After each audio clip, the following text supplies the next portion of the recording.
Hey guys, somebody requested a, who is this? Is this R2D2? Yeah, R2D2 tutorial. So this is my best shot at it. I'm not a Star Wars fanatic, so I'm gonna do my best. With your paper up and down the portrait way, because R2D2 is taller than he is wide. Here's how we're going to do it. So let's just see if I can, here's how we're gonna do it. So R2D2 is basically like a cylinder with a rounded top. So that's the first part I'm going to draw. So first I'll draw a half circle, a semicircle, and then I'm gonna bring it down. And I wanna really make sure, because he's a machine, his angles are gonna be perfect. So I want my lines to be really as straight as possible. So I have my cylinder here. At the bottom of him, I noticed that he kind of goes in and has like a rounded area. And if you just draw some lines, it'll make it look a little bit more robotic. And notice my lines are angled towards the angle, and then in the middle they get straight, and then they go back and angle towards the other angle. After that, he has like an arm, I guess you would call it. So to do that, you're just gonna draw the top of it. And since it's gonna go over his body right there, you'll erase that part of his body. So basically it's like a long oval with a straight edge on one side. And then from there, he's going to have a straight part, which will go down quite a bit. And then he has like a cuff on his arm. So we'll draw that. And remember, all the lines are going to be really straight. And then from there it goes down again, and then he has like a triangular bottom to his leg, foot, maybe you would call it his foot. And then so you can see the side of it, but you can also see the other side of it as well.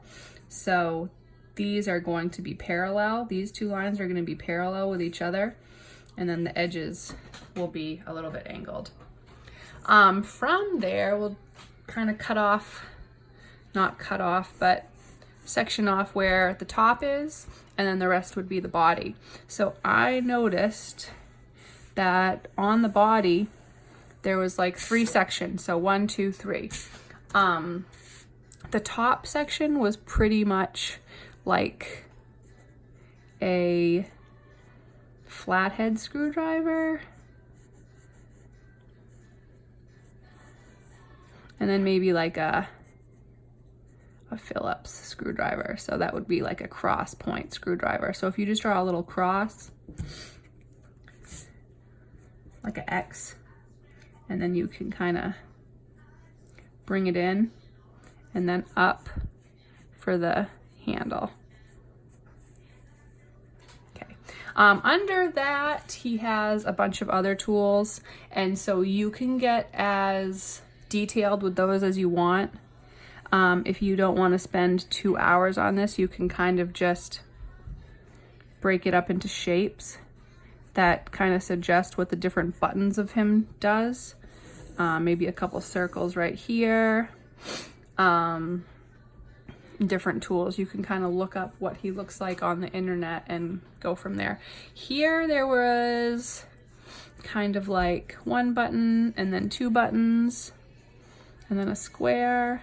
And I noticed a dial. So for the dial, I'll do the circle and then some lines coming out from it to make it look like it's coming out of him, and then a square around it.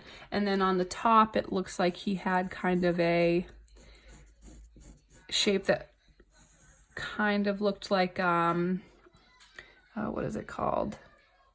I want to call it a trapezoid, but I'm not 100% sure if that's what it is. So like a square, but instead of the sides going up and down, they would go out like that. And then to make it look a little bit rounder,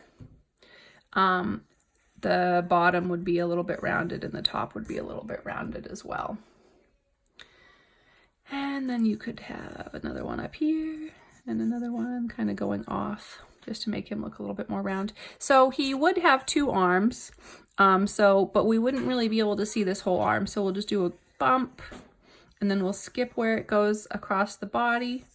And then we'll make it look like it's coming out the back side with 1, 2, 3 lines, because you can see 2 sides of it. So 1, 2 sides, and then we'll finish it off and then have his foot come down as well. There. And I also noticed that he had a foot underneath his body. So he has like 3 feet kind of. So from here, we would do the 2 sides and then the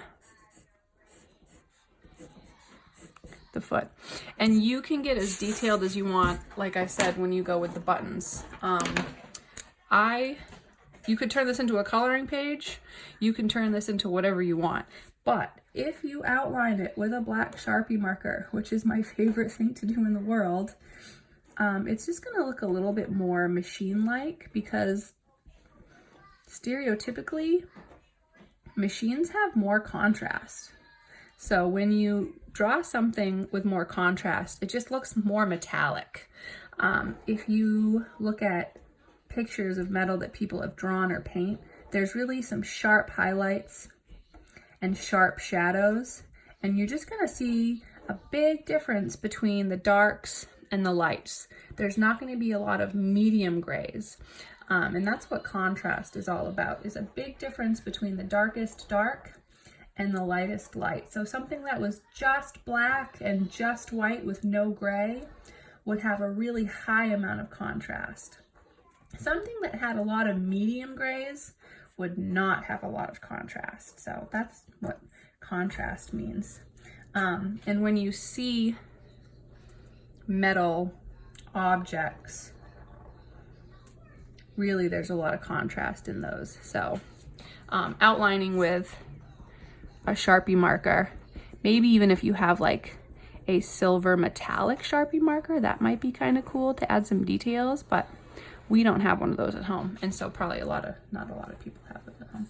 But anyways, here is my R2D2 tutorial, and I hope you all enjoyed it, and I hope that if you finish this, or if you decide to do this project, that you show me what your finished products look like, because I'd love to see them. All right, have fun.